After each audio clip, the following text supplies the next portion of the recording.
Okay, welcome back everybody. The next speaker is Wisselink.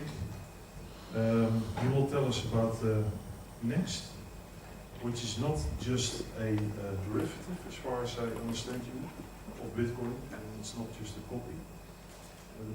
At first it's a complete rebuild of code, but it wants to be more than just copy and such. So please a big applause for Wisselink. Okay, thank you. I will first tell a little bit about me. Wisselink, come from Amsterdam. In my former life, I'd like to say, I've been a theatre maker for 15 years. Don't do that anymore, but I still do like presenting things, standing on the stage. Came into cryptos very late after the boom of December last year, so I'm one of the people that at the first time was interested in the money and then started to get interested in the technology. And I fairly quickly at the end of December came to NXT. I came late to the party. I'm not one of the first investors, so I'm a normal investor. And I'd like to basically say, show everyone where we are now. You already heard a bit this morning about the 2.0 crypto platforms, and Next is one of those. I'm just going to show you a lot of things. If you have questions, feel free to answer them, no problem at all. And I'm hoping to make you very enthusiastic, to take away a few ideas about Next maybe, and about crypto in general, where I think that it stands at this moment, that you may have at this moment, and also to make you enthusiastic about the platform and hopefully give you some ideas where you can go with Next, but also with BitShares counterparty. It's nearly the birthday of Next. It started last year, 28th of September. That was the first post on Bitcoin Talk by the mysterious coder, which has since left Next. Few things about Next. Next is not a proof of work coin like Bitcoin, like Litecoin, like a lot of coins out there. Next is one of the first proof of stake implementations. And what does proof of stake mean? It means that at the start of the next blockchain, all coins are created. None will be mined anymore. There is no mining within a proof of stake system. So there are 1 billion coins in existence from the start. And each coin can be seen in a proof of work system as a small mining unit. And the generation of blocks is determined on the amount of coins that are in a wallet, in an account, and that is open. And anyone who has an account open has a chance to get a block. Once you get a block, you have the right and you will receive the transaction fees that are enclosed in that block. And the transaction fees can be zero, of course, if there are no transactions, but they can also be very high because certain transactions have a higher price. A lot of transactions have a minimum price, but some have higher. That's the business side, basically, of the next blockchain. So no mining, all coins are already made, 1 billion, and blocks are made based on chance, on the amount of coins in your wallet. We have 1 minute blocks. The idea is for Next to be quicker than the existing blockchain, the existing Bitcoin blockchain. It's an approximation. At this moment, we don't have enough nodes yet. It's still a growing system to have exactly 1 minute blocks. But on average, we get these. But sometimes, just like in Bitcoin, you have really long times and you have to wait. Another thing that's really important within NXT is that it's modular. one thing that NXT does, it has lots of different kinds of transactions. So it has a transaction for payments, but it also has a transaction especially for messages. These message transactions can be used for messages, can be used for sending data, can be used for a voting system which is going to be implemented soon. All these kinds of things can be done with the message transaction. There is also, for instance, a transaction type which is called the colored coins transaction. And the colored coins transaction allows Next to have what is called the asset exchange. All transactions are of a different type. There is now also a digital store transaction, which is meant especially for an account-linked store that anyone can use and which is decentrally managed on the blockchain.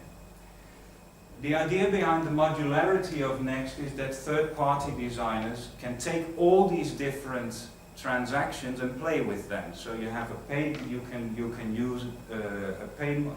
For instance, one of the things that we have, that I will show later, makes use of both the colored coins transactions and the message coins transactions and creates them into a nearly trustless, distributed exchange. So no single point of failure. I will show that later. And the last one is it's not a currency. Next is made on the understanding that the coins that we have on these systems, on a blockchain system, are not coins at all. We call them coins and use them as coins. But if we get stuck in the idea that they are coins, we get stuck in the paradigm that that's the only thing they can do. Next, the units are tokens, and they are basically agnostic. You can name them anything. The whole colored coin concept is based on that. You can make anything with them. So it's not a currency. It started out as a currency because when Next came on the market at the end of December, it appeared on exchanges as Nextcoin. It was immediately called Nextcoin. The whole community was, every time it was shouting it's called NXT, but I can understand why this happened. But the tokens are becoming more and more phased out. If I look at the developments that we have in the system right now, you see that it turns much more into a kind of fuel for the other transactions that we have, and much less as a currency. So in that way, the Next token, it has been positioned that sometimes as, oh, we're going to defeat Bitcoin, which is a stupid way to do it anyway, because we're not. We are very small. Bitcoin has a huge network effect, and it's also taking away the idea of what NXT is actually trying to do.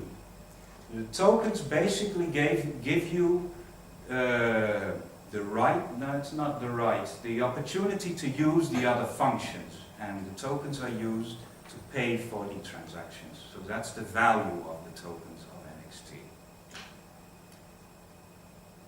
This is the technology tree of all the things that NXT is doing and is going to do. So a lot of things have not been done, are in development. The brighter ones are done. So we have the asset exchange, that's working. We have a marketplace, the Next marketplace, so the digital goods store is working. We have arbitrary messaging. It's a bit of a weird name. The guy who developed Next was a Russian, and he translated it directly into English, I think sometimes with a Google translator, and we never bothered to correct them. But it's arbitrary messaging is the data transfer system that NXT has. We really should work on those names at some point. And we have an alias system. Those four are finished. All the other ones are in development, some more than the other ones. We have a very interesting one called Monetary System, which is a sidechains project, which will allow you to create coins on top of the Next blockchain. And those can be proof of stake coins or proof of work coins. It's even possible to match existing blockchains and import them onto the next blockchain. So if a coin wants to exist but can't exist on its own, it is possible to implement it on the blockchain and just run it parallel to our blockchain. Smart contracts, it's a big thing. We have 3 projects, 3 development teams that are working on that. Some are much more limited than others. Some are aiming at Turing completeness and complete agnostic system. Other ones are much more limited smart contracts. Account control is one that we're really waiting for that one. It will allow you to lock your account. We have brain wallets. Next doesn't have a wallet.dat. It has brain wallets, so that means that every account you can get to at any point in the world. Your password is your account. So in the beginning, we had a lot of people who got their money stolen. They got a quick lesson in password security, but this was really not fun, because people usually do not know what password security is. And I had to learn too. Account control will help a bit with that. It will allow you to, for instance, lock your account between on certain hours. It will also allow you to make sure that only one person has access to it, so secondary password. So we have very different systems. All the really transparent ones are proof of concept, so are being worked on. And I don't see it right now, but it is an important. Oh yeah, it's the voting system that's going to be implemented next. That will allow groups of people to vote on the blockchain. And you can choose your specific flavor of voting. 1 coin, 1 vote. 1 asset, 1 vote. 1 person, 1 vote. We had so many discussions about the voting system, because you always get to what is fair and all these kinds of discussions. And we decided we'll implement them all and the user can choose. I think for the developer that was a smart decision. Could you explain how many developers are working at the moment? Or How many developers? Yes, is it a sort of a loose community of developers? Yeah, we are a decentralized community. We have no head, so everybody could join in and start coding. But the core development team is about 8 to 10 people right now. We're getting new people in at the moment. It's hard in a way that Next is coded in Java. So, and Java developers are amongst the most expensive ones you can find. So lots of these people have job offers all the time. So it's fairly hard to get one, because we don't fund our developers. We now have a few You pay them the next? No, at the moment they are working on they are working in a donation system. So the whales, the big holders, do give them money, but it's not institutionalized. So it's not you do this and you get this. So that makes it difficult. We do have a community program that's in development now that will pay out on milestones, because otherwise we'll have, well, the same thing that was told this morning. Otherwise you have a problem in getting developers, and then you have a point of centralization. You only have one developer. If he walks away, then you're lost. But you're also dependent on one developer to tell you this is safe. This is there's no backdoor in here. So that's 10, and I think about 30 people are working on third party. Dave, could you get me a glass of water, please? I will indeed. Current features, aliases. That looks like this. This is the next wallet. At least on the, this is the browser version. Assets are unique aliases. So when these were implemented in December, this is one of my lists. I spent the whole Christmas vacation getting a lot of aliases. At this moment you can trade them, you can edit them, you can transfer them, you can point them to places on the internet. It's a really simple system at the moment. It has the possibility to become an, basically what Namecoin is doing too, a decentralized DNS system. That possibility is certainly there. We have the arbitrary messaging system. This is one way to use it. Basically chatting on the blockchain. You can decrypt them, AES, or you can send them unencrypted. Thank you so much. But this is where the naming convention of our first coder is a bit difficult. Messages predisposes people to say, okay, I can just chat with it. But it's meant as a data transfer. You can send strings over them. And that means you can create software that sends information using the blockchain. That's actually what it's meant for. So again, the message's name is not the most ideal one. So it's possible to send small amounts of data over the blockchain. We have the marketplace. Every account can become a shop, a decentralized shop. Anyone can sell whatever they want. We already had quite a few interesting materials, and this is also interesting because when you start doing this, you immediately get into the legality of stuff. One of the first things we knew that was one of the competitors on Bitcoin Talk thought it very interesting to start offering child porn on the blockchain. Of course, he didn't really offer it, but what do you do as a system when these things happen? You can't take them off the blockchain. We refuse to do that. It's open. So it's just one point. All these systems, BitShares will get it, Ethereum will probably get the same kind of problem. What do you do in those kinds of things? I'm just offering it as a thought because I have no solution. Otherwise, the only thing I'm saying from my point in this, you can't prohibit it because you'll lose your status as a crypto immediately. You can't say you can't do this. Marketplace works fairly simple. It's an escrow system. So buyer puts something on there. You say I want to buy it.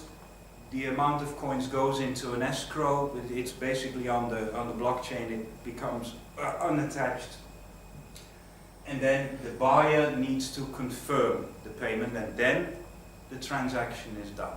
And then if it's a physical good like this, like the commemorative next pins, which was a small project I did, have to be shipped, of course. So that's always the next step. You need to trust the person who does it. There is going to be a rating system included in this too, which then can be used for a lot of other things, of course. And the one that's biggest at the moment is the asset exchange. This is the asset exchange from the wallet. Asset exchange is the colored coins concept. You take for 1,000 next, which is about $50 at the moment, you can create an asset with a unique ID, with a certain quantity, and you can also specify decimalization. So you can say 0, then it's just discrete units, but you can go up to 8 positions behind the 0. And they can be traded. You can do what a lot of people do with it, of course, and this is again a naming convention to me. It's called asset exchange. People started using it for IPOs or for fundraisers for companies. Nextcoin, which is now listed on CoinMarketCap at position 15, I think, was one of the first ones to do it. They're making a mobile application, and they're growing right now. they raised money for their project to pay people to acquire things they needed. You also see second position, love. That's a really big one. Isn't worth anything, but it takes within the next ecosystem, it takes the same position as what Doge does with tipping. So if you like what someone does, you send him 10,000 love, or 1,000,000. And then you can trade the love again. It's a fun way to, you made my day is in the same kind of thing. There's one which is called the meme coin, started out like this and now is actually worth 2 cents, I think. So the persons who did the first meme, this is how free market works. They become worth money and your first meme actually makes you quite a lot of cash. Yeah, that's MIC there. Mick. This is what the asset exchange. Other things, it's again a naming convention. It's not just an asset. It doesn't mean that this is an exchange as in a stock exchange. That's one thing it can do. Basically, it's a machine that trades, that exchanges tokens. An asset is just a token again. So in the first use case that I want to show, which is called the multi-gateway. The multi-gateway uses the asset exchange and arbitrary messaging, so it uses the token machine, let's call it that, and it uses the data transfer to create a decentralized exchange for, at this moment, Bitcoin, Litecoin, Next, and Doge, and it doesn't have a single point of failure. It uses triplets of servers which need to multi-sig before they approve the sending of funds. What people do is they put in, for instance, Bitcoin. They can trade these to the multi-gateway Bitcoin asset on a one-on-one basis. These can be traded to the asset exchange and exchanged, for instance, to multi-gateway Litecoin asset. That one you can exchange one-on-one to Litecoin, and you can take them out to your normal wallet. At no point is there a single point that will hold, that will basically say, if that goes away, it will drop. There's nobody who holds all the funds. There's nobody who can run away with all the funds. It is not completely decentralized. As I said, it's triplets, so it's 3 servers instead of 1. Not completely decentralized, but it's a proof of concept and a working proof of concept of how decentralized exchanges could take form. Every core, and it uses these 2, so it has the asset and you send the message. That's it. I'm not going to do this one, that was a movie. And it has its own asset for market capitalization, and currently trades at 0.7. I think it's a few 100,000 on coin market cap. Next one is Nextcoin again. It is an asset, but it's also, so it uses, in this case, it uses the asset to do the capitalization, to raise the capital. But the system itself is a mobile application of the encryption of messages on the blockchain. It will be, they are aiming at making an iPhone and Android application using the Next blockchain to send encrypted messages. Nobody can read them, to be able to destroy these messages and to make it possible to not, for instance, if you use WhatsApp, that can be read. That's as simple as that. That's what they're aiming at. That's what they're developing. They think there's a market for that. That's a different kind of using NXT. Currently 15. It's, I think, a few million at this moment. Okay, last one use case is one of my own. It's Lith. It's a multiplayer game using the next blockchain and using a proof of a side chain to it. It's a sandbox. It's a sandbox multiplayer game, but we will incorporate blockchain technology for storing long-term data. And at this moment we're trying to see where we are going to store the persistent data and how we are going to do the real-time things, because some things need to be real-time. You can't do that with blockchain. You need really fast blockchain, which is impossible. It also will use the next asset exchange to create a link between the virtual world, the game world, and let's say the real life economy, because we're creating an in-game coin, Lith, at this moment is a working title, which can be used to buy in-game assets, or you can create in-game assets. But because we have the next asset exchange where these things are listed, they're only used in the game but they are listed there, you can trade them immediately against Next. And Next is immediately tradable against USD, against Euro. So it is actually possible, and this is what we're aiming at, to earn money in the game. If you play it well enough, it's an economic game, the idea is that people should be able to earn money in it, and not just a pittance, good money. So it's funded via the next asset exchange.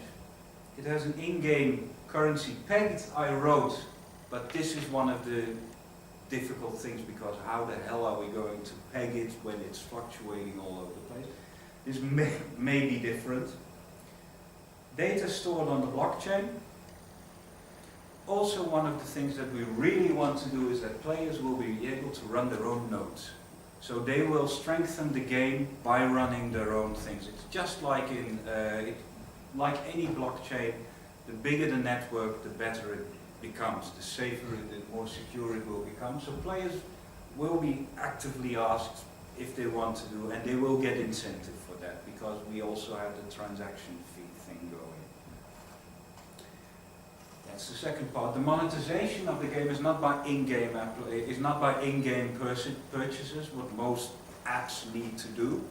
It's a free-to-play game, but because on a proof-of-stake system you have every action, you can designate every action that you want to have a fee, a small fee, but on the aggregate, the fee amount that you get should be enough, and we make models for this, to pay for the service that we need to carry, for the maintenance, and also for the people who bought the asset, what could be called a dividend, or at least a share in what we have. The idea is to see how far we can take this. So you can earn money as a player, you can earn money as an investor, and we ourselves are covered too. And the game itself has a very simple premise. It's an economic game. It's emergent. We will start with a very simple set of rules, and most rules are already the normal supply and demand things. It will start in a fantasy setting with resources that need to be harvested, blah blah blah, the same things that everybody knows, but trade is completely free. We're not putting any restraints on players. If players want to cheat, go ahead, please. If players want to put up a law enforcement or a mob to kill people in game, go ahead.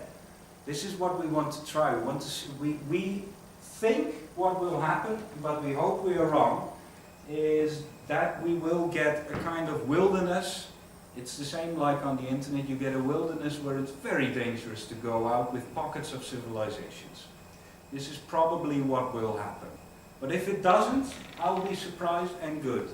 If people want to go outside the game and smuggle things in, this is something we already thought about, great. But if you get caught, you will be in big trouble.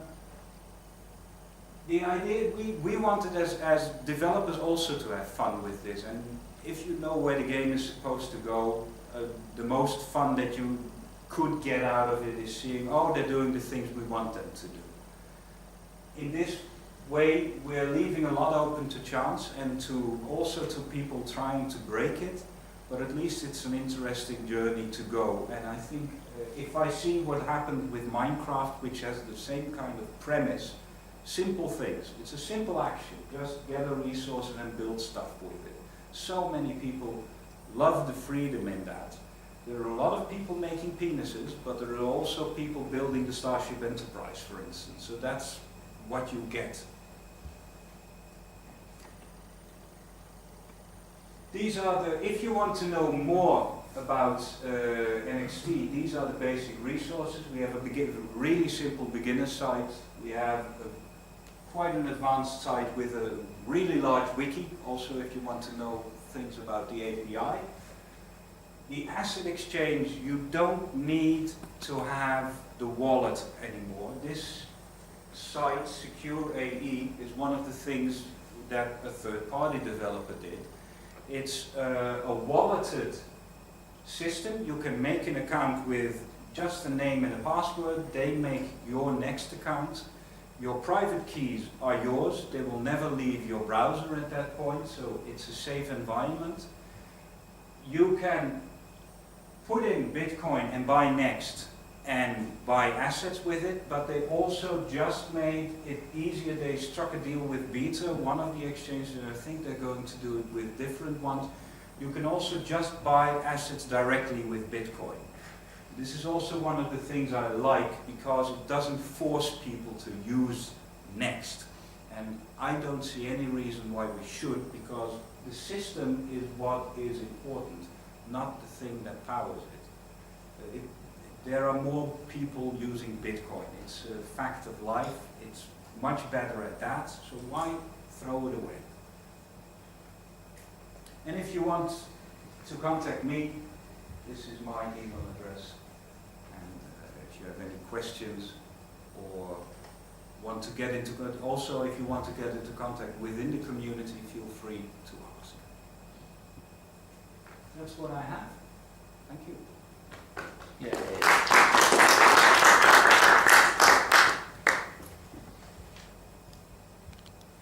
If there are questions, also feel free. Are there any questions? No question. No questions? Are there really no questions? There's one.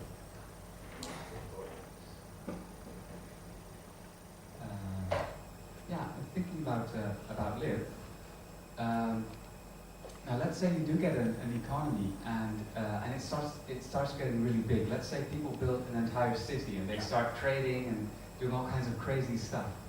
And what if one day you wake up, you hear a knock on the door, you open it, and you see people in suits standing there like, yeah, we want to talk to you about this game. About the legal aspects. What things do you see coming, and how are you going to treat those things? Well, one thing that I know isn't coming is the gambling aspect. This is one of the things when you work with money, the first thing is what's the rules.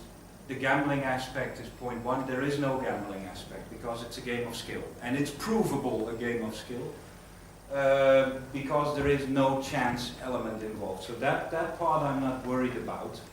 What I am interested about, and not just philosophically, but also, yes, will this happen, is how the virtual world, real world reality link, how legal that is. I know that EVE Online does it already. EVE Online is a very old, it's more than 10 years old space game. It's one of the inspirations for this. They already have a tenuous link to the real world. You have an in-game currency, and you can buy a pilot's license with that, and the pilot's license can be traded outside. You can sell that. Basically it's a code. That's not really different from what happens here, because it's also, you could call any Lith token also a code that's traded to the outside. So we are looking into that part. It's certainly, for ourselves, we're not that worried, but we don't want to get any players into trouble, that's for sure. So we will cover that. At this moment I need to be clear, that's why I also don't have pictures of the game. We're working on the prototype at this moment. That's the first step, to see if it's actually possible, and this marriage between blockchain and normal game servers. Then we go into alpha stage, and this is something that needs to be done within now and 8 months to get really good legal counsel on that. But actually, I think it's not, at least in Holland, there isn't really a problem as long as we would pay taxes. As in Holland, we have the nice thing, as long as it stays on the blockchain and we don't know about it, we don't really care. Once it gets out and goes into your real economy, then we want taxes. I see no problem with that part. I don't mind paying the taxes for that one if that saves us a toll. So in Holland I don't really see. For the US, again, yeah, that's always a biggie. What will the SEC do? Maybe they will see a LITH token as an asset or as a stock. That's a difficult one. I don't know the answer completely, but what I do know is that these things are not illegal. It's great.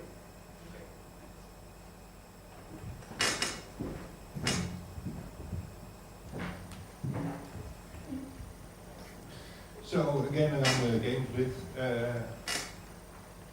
you were kind of fantasizing, it seems, about how things from the real economy could enter into it, smuggling, other things.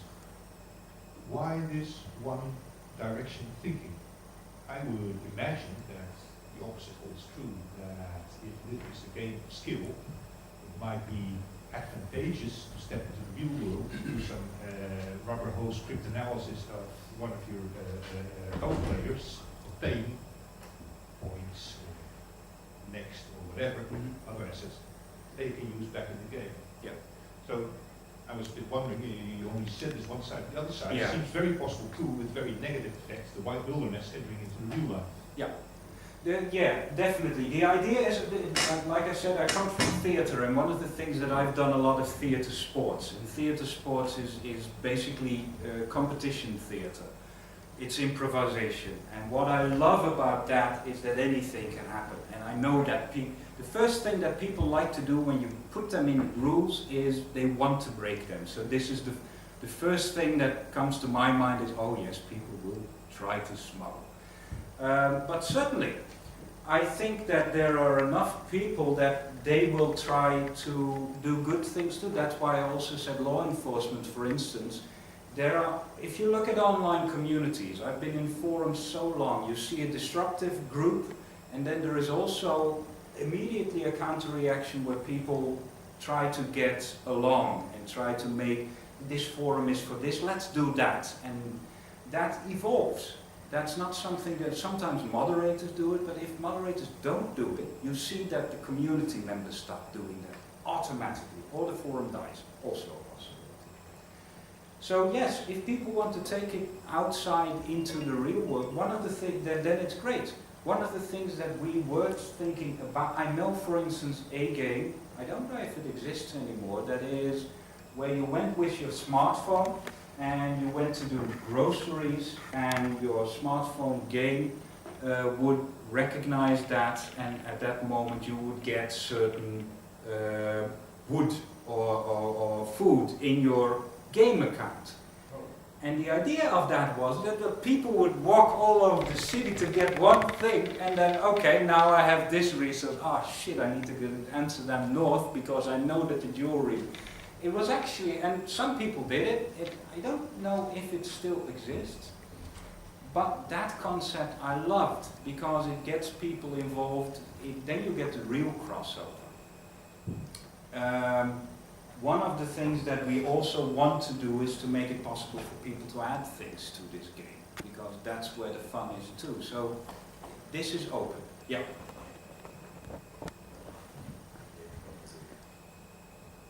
I do want to press on a little further. There have been people that have been giving away money by hiding them in parks. And the behavior of people becomes radically horrible. You have parks that happen to have been totally ravaged, gone pretty much. They have to be replanted. This is what I was really trying to get out of you. You were so optimistic about breaking rules in the game and everything. Well, there's certain things that could happen that seriously break the new world, without really going outside the rules, but the parts you got, Yeah.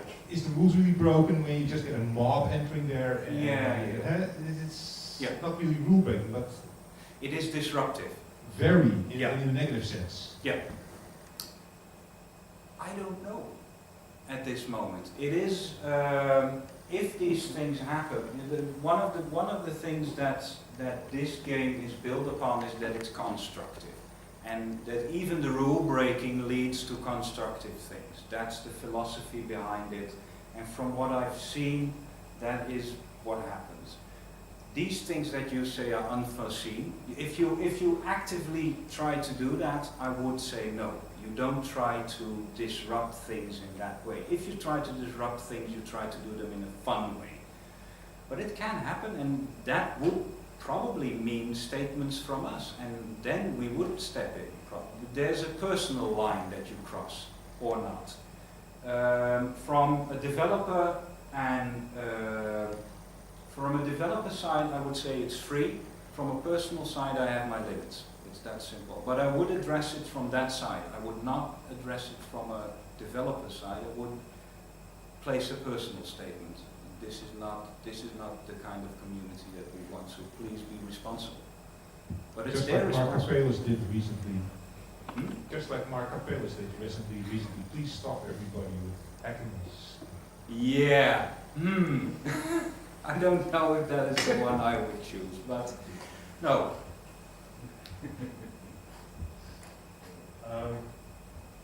I'm wondering, have you got any idea if the fact that you say that the coins are already there, any idea if it has if it makes a difference for the legal status of it? Because yesterday you weren't here. But yesterday we had some conversation about where you could say if the coins already exist or not. It's a little bit difficult to repeat the conversation. But have you got any idea if the next issuer could be considered in legal terms a bank in that sense? Then you would need to call the Genesis account the bank, because it's the issuing instance is the Genesis account, which has a negative balance of 1 billion. I don't really see, there is not a way to pinpoint in this who issued this. So plus, as I said, it's not a currency. We don't say it's a currency, it's a token. So people may use it as money, but then for me it becomes, if everybody starts using plastic cups for currency, then it becomes a currency. It's for me on the same, I would think that it's on the same basis. We have not gotten into the discussion about whether it is a currency or not either way. Some people think it is, I don't think it is. I don't even think it needs to be. Now, in a lot of places, Bitcoin is classified as a commodity. It's still used as money for a lot of people. So I don't really care at that moment if it's called X or Y. For a legal status, I can understand that once you want to get into those discussions, then it's important, but I don't see that happening with Next. As for Next, I would predict that the next coin will get more and more to the background and all the applications more and more to the foreground. And then we'll get into that discussion again when we have monetary systems where people can add coins, because then the fun really begins. Yeah. Are there any more questions? I'll probably end up doing the whole session. No, I'm serious. Like, I'll probably end up doing How could you if you were? Okay. I'll do it quick. Just on the. Talk in the mic. No, yes. It's not working. Yeah. Just on the pamphlet or the brochure that you handed out, it said building other platforms on top of the next platform. Yeah. So I was just kind of curious as to how the profits from any future projects that were built on the next project would be distributed first to the community members or anyone else that was originally invested, and then furthermore the current developers or next as an entity itself. Not. If someone, the only way to get the money back into the system is if you hold coins and if you forge. So the forging is what we named it. So the transaction fees, those are the ones that come back. But if someone builds something on next, a coin, there is not a percentage that goes back via your coin because the coins aren't shares. So they're just the grease that makes the machine work. So one of the things that a lot of people had difficulty in the start, especially in the start in the bootstrapping phase, was we had so many empty blocks, almost no transactions happened. So people said, the mining of the forging isn't interesting because you'll never get your money back. Now with the asset exchange and the goods store, now we are starting to see the real, the machine turning and the transaction fees are coming up. It will never be really high, but you can actually now break even and more. And as more and more applications are being built on it and use all these transaction types, that will go up even more. One thing that I didn't say is at this moment we have the Next has about a limit of 4.6 transactions per second. That's it. Bitcoin has more. It is built to scale. It was said it was built to scale to 1,000 TPS, 1,000 transactions. Turned out that would take some years to do because that's Visa scale. But 100 is pretty easily to do once we have one algorithm which will be implemented end of the year hopefully there. And then you can see that also the transaction fees will start to scale. So that's the way the people would monetize working on the system. One other thing that people are incentivized to do is run your own server. Because if you have a business and you run on Next and you want to run your service for free, that's actually the idea the original inventor had. You want to run that for free, you make the money back by forging, by running your own part of Next. And it's not meant as a money maker, it's meant as a break even. So you can run that server, you can run this for free, you're strengthening your own network, you don't have to pay anymore for the server, and then you can use the network to build your business for which you have absolute freedom within what you have here. That's, as far as I know, the philosophy that the first developer of NXT had. It's very specifically aimed at people who want to make things and use things, and not so much, and I can understand the irritation from a lot of people, not so much for speculation. If you look at Next as a speculative coin, you also see that it's sometimes really irritating because it stays flat. And then it drops or it goes, and then you have a very long time where almost nothing changes. That's fairly weird if you look at other coins. Then it's fun, then you can trade. But with Next, it's 0.1 up, 0.1 down. It's not the most, it's a good coin for holding, but not for trading. I would imagine that people really get pissed off by that one. So, but it is intrinsic in what it wants to do. It's not meant as a currency. It's meant as a baseline and as an oil for the system.